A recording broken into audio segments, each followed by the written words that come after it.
back to KP's Kingdom, cooking with KP, and today I'm going to show you how to make my red roasted pork with bean sprouts. A nice little recipe that I've had hanging around for a little while. Quite simple to do. Let's get on with it.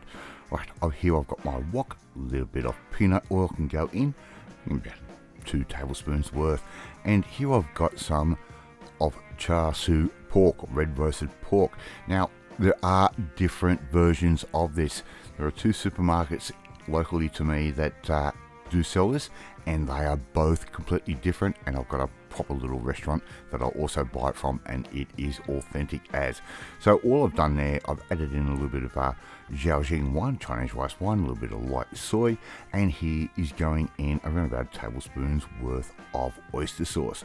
Now I only use 2 teaspoons of basically the soy and the rice wine vinegar, and here I've got around about 2, maybe 3 spring onions or scallions. I've just sliced those up nice and thin. They can go in. Now here I've got my ginger and my garlic. I'm using around about 2 teaspoons, maybe 3 teaspoons worth of each. That can go straight in just like that. Now, you can use as much or little. I'm giving you a basic guide as to how to do this. If you like your food with more heat, use more garlic, and if you like yours more gingery, do that as well. I've just put a little bit of water into my oyster sauce there and just added that straight in. Nice little dash of sesame oil, around about a teaspoon's worth, maybe a little bit more. I like my sesame oil, and I'm adding in around about half a teaspoon's worth of ground white pepper. That can go in. Now this meal is so quick and so easy. I almost thought about not editing it. Right, around about, I'm trying to remember the actual amount, but I think I used around about 750 grams worth of fresh bean sprouts. They can go into our nice little mixture just like that as well. Alright, so just keep heating that up, mixing that through, and the last thing I'm going to do is add in around about a tablespoon's worth of corn flour with a cup of chicken stock. That can go in. That's going to thicken up and make a beautiful natural gravy. It's going to suck up all those flavors of the Char Siew pork or red roasted pork. And here I've got some pad thai rice noodles, nice big fat rice noodles. I just love these things. Just put those in like that. Mrs. KP is helping me out again today. She's my best assistant, believe me.